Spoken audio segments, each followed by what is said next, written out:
20대 후반에 영국에서 공부할 기회가 있었는데요. 한 사람이 아니라 몇 명이 만나면서 저한테 이런 질문을 했습니다. 그리스도인이 된 지 얼마나 되었습니까? 라는 질문이었습니다. 보통 우리는 그렇게 질문하지 않지요. 교회 다닙니까? 예수님 믿습니까?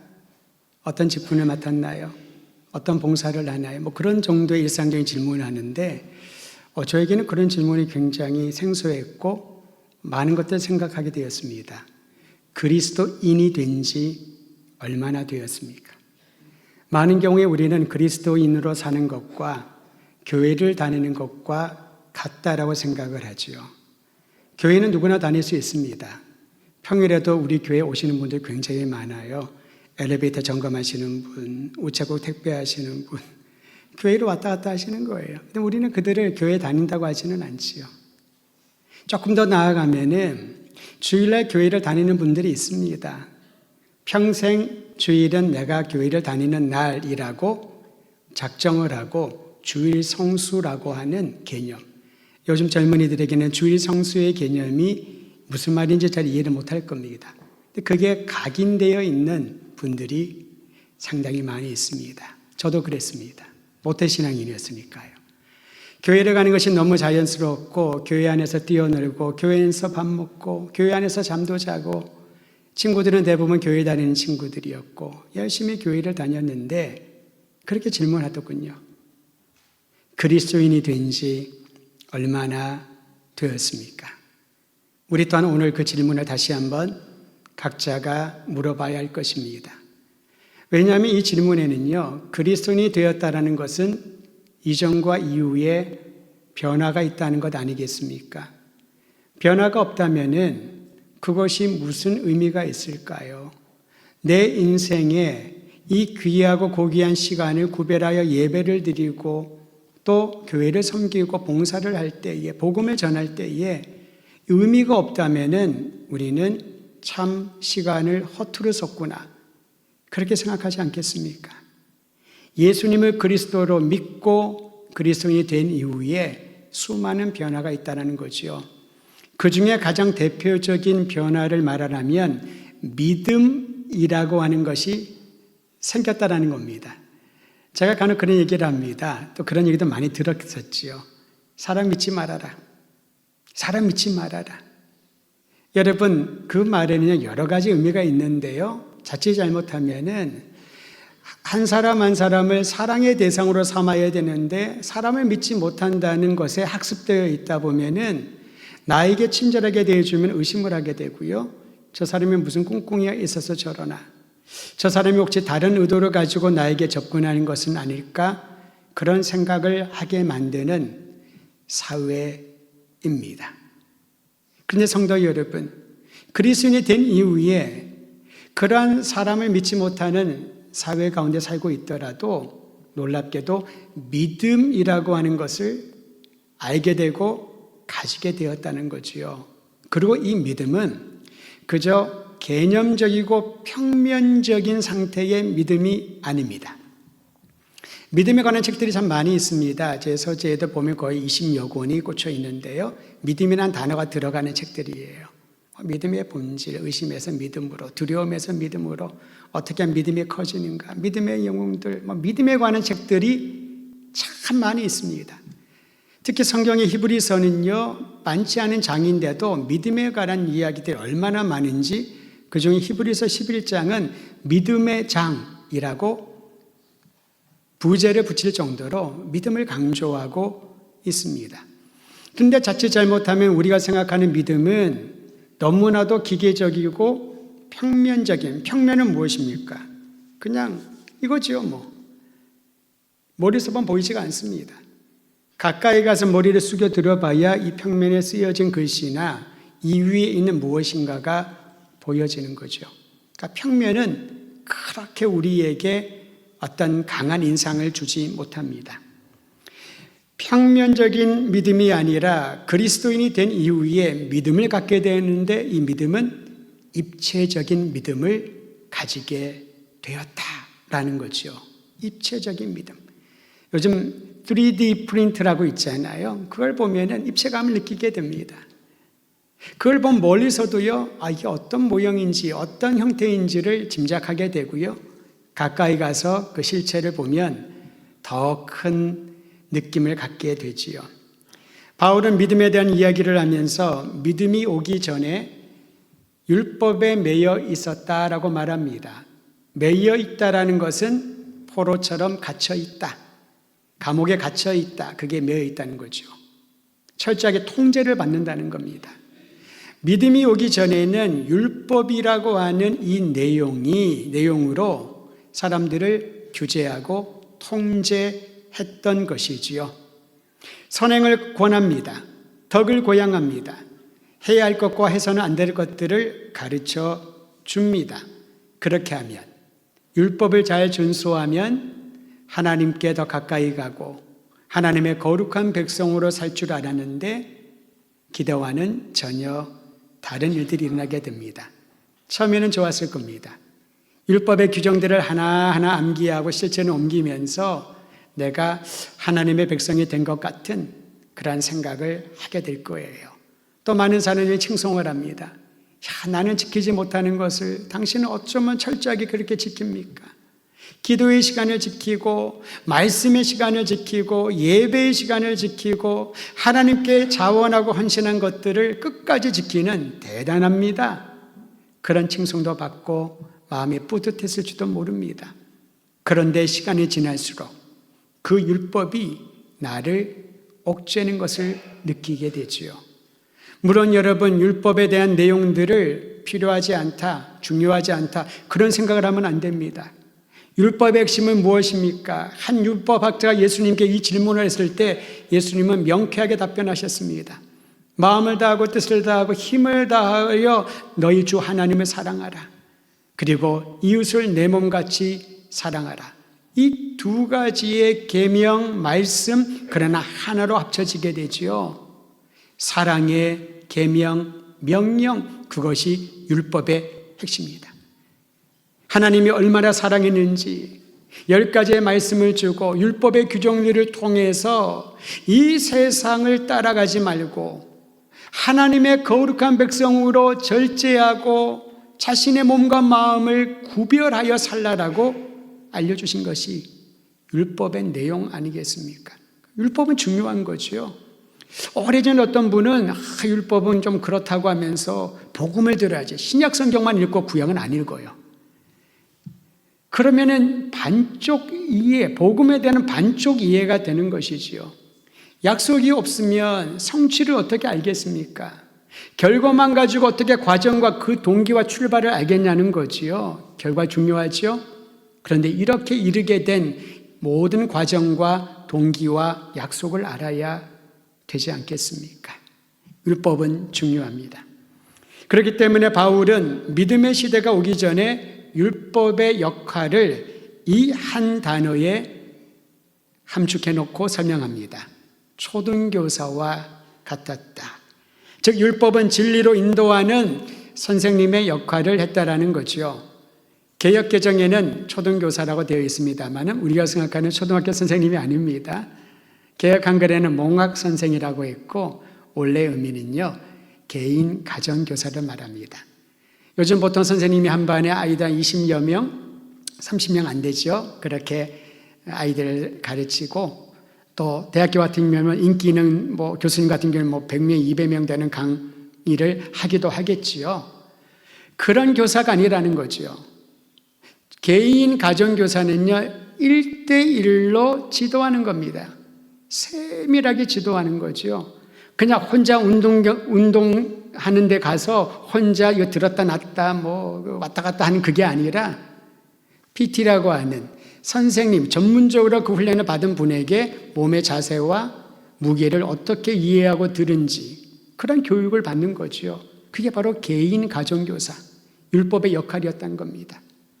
율법의 세부적인 항목을 보면서 하나님을 사랑하면 일하는 마음과 일한 실천까지도 수반되어야 되는구나. 절제해야 되는구나. 내가 하고 싶은 거 다 하는 게 아니구나. 내가 예배를 드릴 때 내 몸과 마음을 이렇게 준비하는 것이 합당하구나. 그렇게 1대1 가정교사처럼 가르치고 훈련시키는 것이 율법의 역할이었던 것이지요. 그러므로 율법은 메시아를 보내어 그의 백성을 구원하려는 하나님의 뜻을 가르쳐 줍니다. 하지만 율법은 복음의 완성형이 아닙니다. 진리가 어디인지 진리의 복음으로 지시해 주는, 가르쳐 주는, 가르치는 표지판과 같다라는 거죠.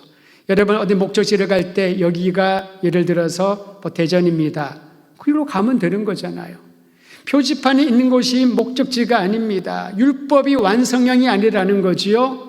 어디로 가야 되는지, 어디가 올바른 길이고 어디가 위험하지 않는지를 가르쳐주는 그런 표지판의 역할을 해온 것뿐입니다.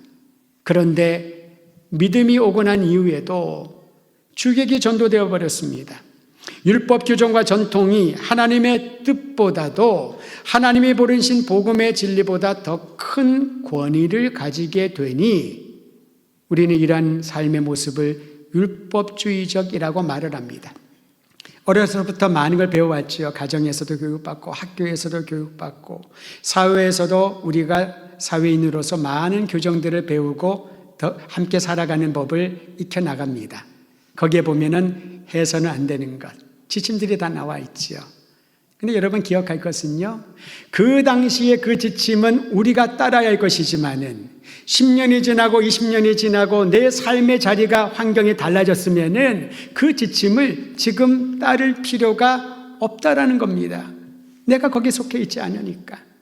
그러나 율법은 끊임없이 요구를 합니다. 네가 어디로 가든지 이것을 해야 된다라고, 이것은 해서는 안 된다라고. 복음이 우리 가운데 임하고 믿음이 우리 가운데 임하여서 진리의 복음이 너희를 자유케 하리라 라고 말씀하셨지만은 자유는커녕 그저 나에게 내가 익숙한 규정에 매여 있을 때가 많이 있다라는 거지요. 믿음이 온 이후에 율법에 매여 있던 이들에게 참 자유를 그리스도께서 주심을 믿으시기를 바랍니다. 이 자유는요, 내 마음대로 하겠다 그런 자유가 아닙니다. 그건 방종이고요. 그리스도께서 주신 이 자유는요, 더 이상 율법의 종이 아니라 그리스도의 뜻에 따라 살아간다는 거죠. 예수님은 하나님의 뜻은, 주님의 뜻은요, 굉장히 융통성이 있습니다. 유연합니다. 그래서 율법주의자들하고 그렇게 부딪히셨던 것 같아요. 예수님은 뭐라고 말합니까? 율법에는 이러이러하다고 기록되었지만 나는 이렇게 말한다. 나는 잃어버린 양을 찾으러 왔노라. 여러분, 율법이 사랑이라면 그 사랑은 잃어버린 영혼을 찾는 것이고 상한 영혼을 치유하는 것이고 버려진 이들을 품어주는 것인데, 율법에 의하면 저들은 상종해서는 안 돼. 저들은 부정한 백성들이야 라고 선을 그어 놓는 것이지요. 미국 내시빌 그리스도 장로교회 담임인 스캇 솔즈라고 하는 목사님이 계시는데, 이분이 책을 썼는데요, 우리말로 이렇게 번역을 했습니다. 제목을 선에 갇힌 인간, 선 밖의 예수. 선에 갇힌 인간, 선 밖의 예수. 그러면서 이분이 두 가지를 얘기합니다. 두 가지 선이 있다는 거죠. 교회 안에 그어진 선이 있다고 합니다. 예를 들면 정치나 성별이나 인종이나 지역이나 학열이나 빈부격차에 의해서 어떤 교회는 조금 넉넉하고 부자들이 모이는 교회, 지식인층이 모이는 교회, 어떤 교회는 평범하고 서민이고 그냥 일반적인 직장을 갖고 있는 사람들의 모임. 누군가 그렇게 얘기를 한다면 그건 교회가 아니죠. 이미 그 말 안에 교회 안에 선을 그어 놓는 거잖아요. 정치적인 성향이 진보인가 보수인가, 정치적 이슈 중요합니다. 나라와 민족과 정치를 위해서 기도해야 됩니다만은 그것을 가지고 교회 안에서 얘기를 하면 여러분, 정치 이슈처럼 고집과 독선으로 가득 찬 것은 없습니다. 나랑 다르면은 어떻게 되나요? 선을 긋는 거죠. 너는 이쪽이구나, 너는 저쪽이구나. 평화를 이루고 싶은 사람, 나는 중도입니다. 중도가 어디 있나요? 자기가 갖고 있는 성향이 있습니다. 교회 안에 그어진 선이 있다라는 거지요. 전라도 출신의 교회가 있습니까? 경상도 출신의 교회가 있습니까? 어떤 학교에 다니는 어떤 직종이 있는 사람들만이 교회가 있습니까? 그거는 해서도 안 되는 말이고 교회를 설명하는 말이 될 수가 없습니다. 스카스 홀즈 목사는 이 부분을 딱 짚은 거죠. 교회 안에 그어진 선이 있다. 또 교회 밖에도 교회 안과 밖을 갈라놓는 선이 있다는 거죠. 교회 안과 밖을 갈라놓는 선이 있다는 거죠. 기독교가 세상에서 환영받지 못하는 이유가 뭘까요? 너무나도 극단적인 양분화 성향이 강하기 때문에 그렇습니다. 그러다 보니 나와 다른 사람들에게는 굉장히 무례하고요, 배타적이고요, 완고한 생각을 갖고 있다는 거죠. 교회 안과 밖에 선을 그어놓는 거죠. 그런데 이 책에서는 그렇게 말합니다. 교회 안에 그어놓은 선이나 교회 안과 밖을 구분하기 위하여 그어놓은 선의 안에 예수님은 계시지 않다는 거죠. 예수님은 선 밖에 계신다. 율법주의자들의 눈에는 예수님은 율법의 전통이라고 하는 이 선과 울타리 밖에 계신 분처럼 보였던 거지요. 한센병자를 고칩니다. 부정한 혈류병만 걸린 여인이 몸을 터치를 했는데도 아무렇지도 않게 생각을 합니다. 장녀들에게 갑니다. 정말 삶을 알지 못하는 사마리아 이방 한 여인과 대화를 합니다. 하찮은 직업이라 생각하는 이들을 제자로 불러서 하나님 나라의 복음을 전하라고 사명을 위임합니다. 선 밖에 있는 것처럼 보였던 거지요. 예수님이 왜 그러셨을까요? 나는 섬기러 왔다는 주님의 말씀에서 그 이유를 찾을 수 있습니다. 나는 잃어버린 한 영혼을 찾기 위하여 왔다라고 하는 주님의 말씀에서 그 이유를 찾을 수 있습니다. 많은 사람을 대속하기 위하여 내 목숨을 죽으려고 왔다고 하는 예수님의 말씀에서 그 이유를 알 수가 있는 것이지요. 이게 바로 믿음의 시대가 도래했다는 증거입니다. 이러한 믿음을 가진 사람들을 보면 감동이 생기지요. 매력을 느낍니다. 야, 저들은 나와 다른 무엇인가 있구나. 그래서 박해가 심했던 초대교회에 많은 그리스도인들이 생겨나게 된 줄 잊지 말아야 할 것입니다. 요즘 예수님 믿는다고 교회 다닌다고 핍박받고 집안에 갇히고 두들겨 맞고 그런 분들이 있나요? 제발 교회 가라, 예배 드려라, 신앙생활 해라 하더라도 뺀질뺀질 거리는 사람들이 더 많지 않습니까? 왜 그럴까요? 믿음의 감격이 없다면, 믿음의 감격이 없다면은 밀어주고 억지로 하더라도 끌려가지 않습니다. 그러나 믿음의 감격, 믿음의 시대의 구성원이 되면은 누가 가로막고 누가 나를 핍박한다 하더라도 그것이 결코 주님을 섬기는데 장애가 되지 않는다는 것이지요. 그래서 저는 믿음을 평면이 아니라 입체적이라고 생각을 합니다. 입체적 믿음은요, 한 가지 모형을 보여드릴 텐데요, 삼각뿔 도형을 연상하시면 됩니다. 삼각뿔에는 꼭지점이 4개가 있고요, 면도 4개가 있습니다. 어제 제가 급하게 부교육 전문에게 만들어 달라고 했더니 생각 이상으로 잘 만들었습니다. 이런 모양입니다. 삼각뿔. 꼭지가 하나, 둘, 셋, 4개가 있습니다. 본래는 이 꼭지를 다 펼쳐 놓으면 평면이에요. 얘를 접습니다. 그리고 이 꼭지를 딱 모았더니 삼각뿔 모형이 됩니다. 입체잖아요. 그냥 내가 믿음이 있다 알고는 있지만은 본인이 이 믿음이 어떤 성격인지를 잘 모르는데, 믿음의 시대가 오면은 그것은 우리가 어떤 상황에 있든지 오른쪽에 앉으신 분이나 왼쪽에 앉으신 분이나 위에서 앉아서 예배를 드리거나 이 모형을 보면요, 각자가 입체적 느낌을 갖게 되는 거죠.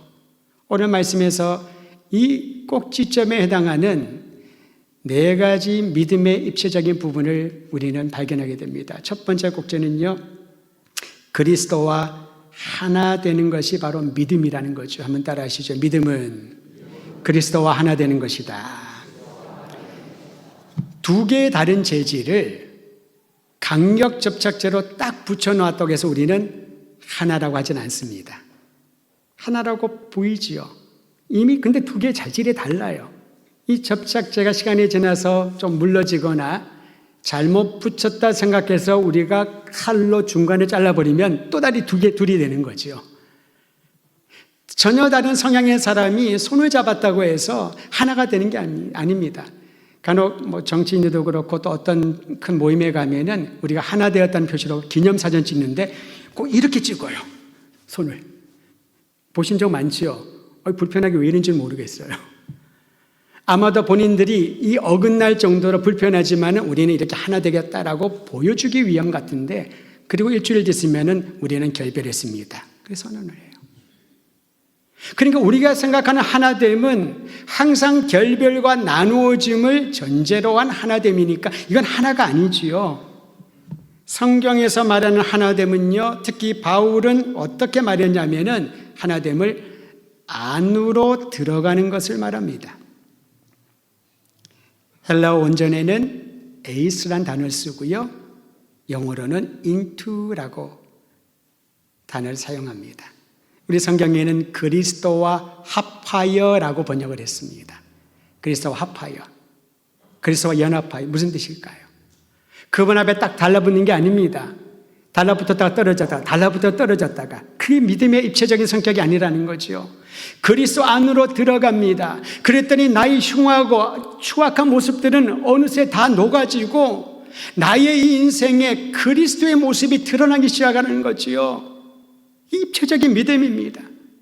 나는 이런 생각을 할 사람이 아닌데, 나는 이러한 경험을 할 수가 없는 사람인데, 내가 이러한 길로 선택할 수 있는 그러한 사람이 아닌데 그 길을 선택하고 그 일을 행하고 그 방향을 향하여 걸어갑니다.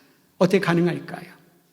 그리스도 안으로 들어갔기 때문에, 그리스도와 하나가 되었기 때문에. 더 나아가 이 하나 되는 것을요, 그리스도로 옷 입는 것에 비유했습니다. 설날이 되면은 아이들에게 설림이라고 새 옷을 입히지 않습니까? 그 뜻은요, 묵은 것을 떨쳐내고 새해는 새롭게 시작하자. 그래서 옷을 갈아입는 거, 새 옷을 입는 것입니다. 그리스도로 옷 입어라. 이 땅의 모든 율법과 이 땅의 모든 규정과 이 땅의 나의 고집과 모든 것들 다 옷을 던져버리고 벗어버리고 그리스도로 옷 입으라. 그분 안으로 들어가라. 이게 입체적 믿음의 첫 번째 꼭지입니다. 또 다른 꼭지는요, 28절에 있습니다. 그리스도와 하나 된 사람은 다른 사람과 화합하기를 힘쓴다라는 거지요.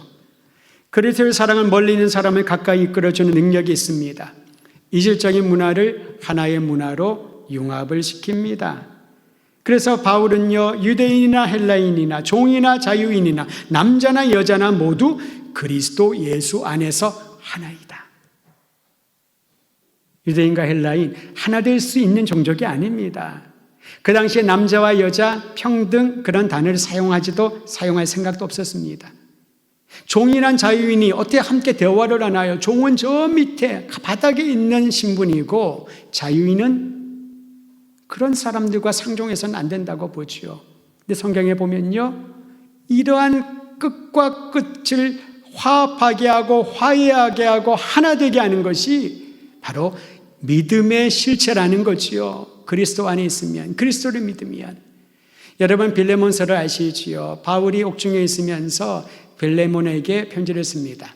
거기에 빌레몬의 종이었던 오네시모라고 하는 사람이 언급됩니다. 이 종에 대하여 어떻게 말했냐면, 빌레몬이요, 당신의 종이었던 오네시모는 무익하고 하찮은 존재였습니다. 그러나 이제 그리스도 안에 그는 우리의 형제입니다. 종을 형제로 받아들이라고 그렇게 권면을 하죠. 아무리 존경하는 바울 선생이라더라도 이것은 문화적으로나 개인적인 관계에서 일어날 수 없는 일 아니겠습니까? 내 집의 종은 죽을 때까지 내 종인데 그를 형제로 받아들이라. 이거는 월권처럼 보이고요, 무리한 요구처럼 느껴졌을 겁니다. 근데 바울은 어떻게 받아들이나요? 그대로 그를 형제로 받아들입니다.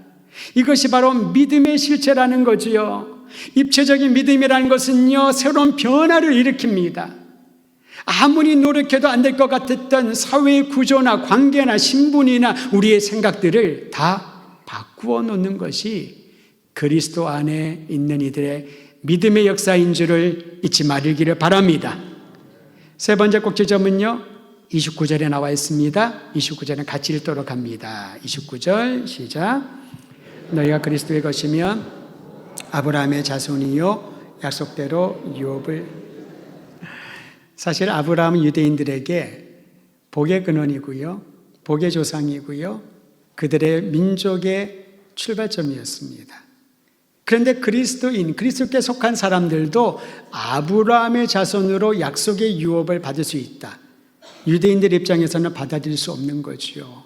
왜냐하면 자신들은 선민이요, 그들 이외의 다른 이들은 이방인들 아니겠습니까? 복과는 관련이 없습니다. 유대교로 개종을 허락하지만은 아브라함의 자손이라는 것은 일어날 수 없는 일이죠.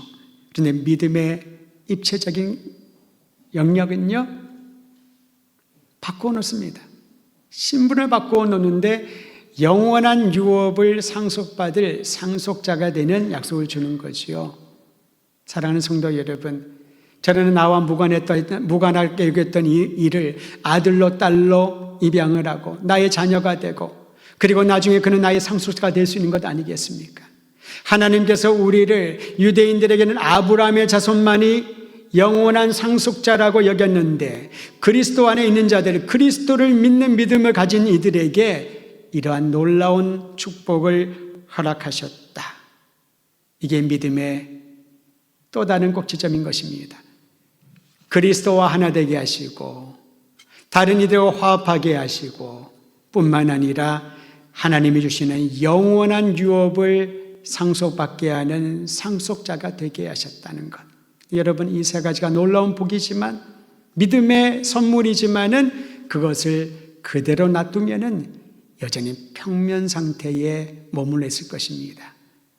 이 세 가지가 꼭지점이 되고 입체적인 모습을 보여줄 수 있도록 모아 하나의 빨간색 표시를 했습니다. 모아놓은 정점에 이른 꼭지점이 있습니다. 오늘 성경은 26절에 이렇게 기록합니다. 함께 읽지요. 시작. 너희가 다 믿음으로 말미암아 그리스도 예수 안에서 하나님의 아들이 되었다. 그리스도 안으로 들어가 그리스도와 하나 되게 하시고 그 사랑으로 다른 사람과 화합하게 하시고, 대상이 누구든지 우리에게 하나님의 영생의 유업을 받을 상속자가 되게 하시고 그 자격과 특권을 주셨는데, 이 모든 것들을 모으는 정점이 무엇일까요? 너희는 하나님의 가족이라는 거지요. 할렐루야. 믿음으로 말미암아 그리스도 안에서 하나님의 가족이 되게 하셨다. 가족이란 단어는 괜히 마음을 뭉클하게 만드는 것 같습니다. 가족을 생각을 하면은 괜히 마음에 전율이 흐르고 때로는 눈물이 눈에 고일 때도 있습니다. 왜 그럴까요? 이거는 말로 표현하지 않아도 우리의 마음이, 삶이 느끼는 거지요. 그런데 전에는 하나님과 무관하다고 여겨졌었는데, 하나님 앞에 가려면 두렵고 떨리고 내 죄악 때문에 얼굴을 들지 못했는데, 그냥 이대로 살다가 가지 비관적인 삶을 살았는데, 오늘 주님께서 약속하십니다. 믿음으로 말미암아 그리스도 예수 안에서 우리는 하나님의 가족이 되었다. 가족은 무엇입니까? 그 사람의 일과 그 사람의 관심과 그 사람의 기도가 나의 기도, 나의 관심, 나의 일이 되는 것이지요. 사랑하는 더드림 공동체 성도 여러분, 하나님 우리를 가족으로 삼아주시고 그리스도 예수를 믿는 믿음으로 놀라운 하나됨의 역사와 기적을 일으켜 주셨습니다. 이제 그 기적을 행하라고 우리에게 세상을 향하여 나아가라고 합니다. 교회 안에 선을 긋지 말고 교회와 바깥을 긋지를 말고 그 모든 선을 지우시고 하나 되게 하시고 영원한 생명을 인도하는 그리스도의 입과 발이 되라고 여러분과 저를, 우리 교회를 이 땅에 세우시고 보내신 줄을 압니다.